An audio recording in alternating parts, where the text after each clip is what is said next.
এটা আপনের দোকান না? জি, এটা ওনার দোকান। আপন কোথায়? ওই দোকানের লেগে চাপাতি শেষ হয়ে গেছে তো ওই চাপাতি আনতে বাজারে গেছে। বুঝতে পারছি। বাই দ্য ওয়ে, আপনাকে চিনলাম না। আপনি আপনের দোকানে, আপনি কে? আমি ওনার বউ। কিন্তু আপনি কে? আপনি ওর ওয়াইফ। আসসালামু আলাইকুম ভাবি, আমি হচ্ছি ওর বন্ধু। আপনি ওনার বন্ধু? কিন্তু আপনার অবস্থান দেখে তো মনে হচ্ছে আপনি অনেক বড় লোক। কি যে বলেন না ভাবি, বন্ধুত্ব কি আর মানুষের অবস্থান থেকে হয় নাকি? বন্ধুত্ব মন থেকে হয়। ও আমার অনেক ভালো বন্ধু।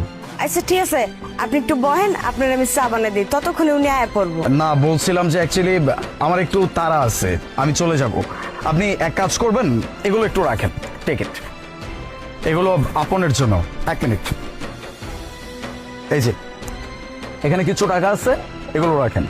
বুঝলাম না, এতগুলা গিফট দিলেন আবার টাকা দিতেছেন, এই টাকাগুলো আমি নিতে পারবো না।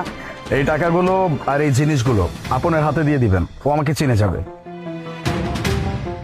কিন্তু আপনার নামটা তো অন্তত পক্ষে কয়ে যান, জানি হ্যাঁ রে নামটা কইলে হ্যাঁ আপনার চিনতে পারে। সরি ভাবি, আমি তো আমার নামটা আপনাকে বলতে পারবো না, কিন্তু আপনি যখন এই জিনিসপত্র আর টাকা আপনার হাতে দিবেন, ও আমাকে চিনে যাবে, কোনো সমস্যা নাই।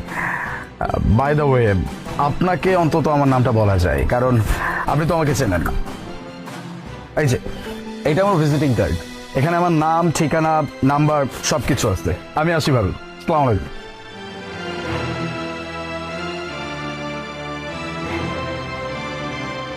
এই যে বউ, লও 4-5 দিনে কি শেষ হয়ে গেছিল?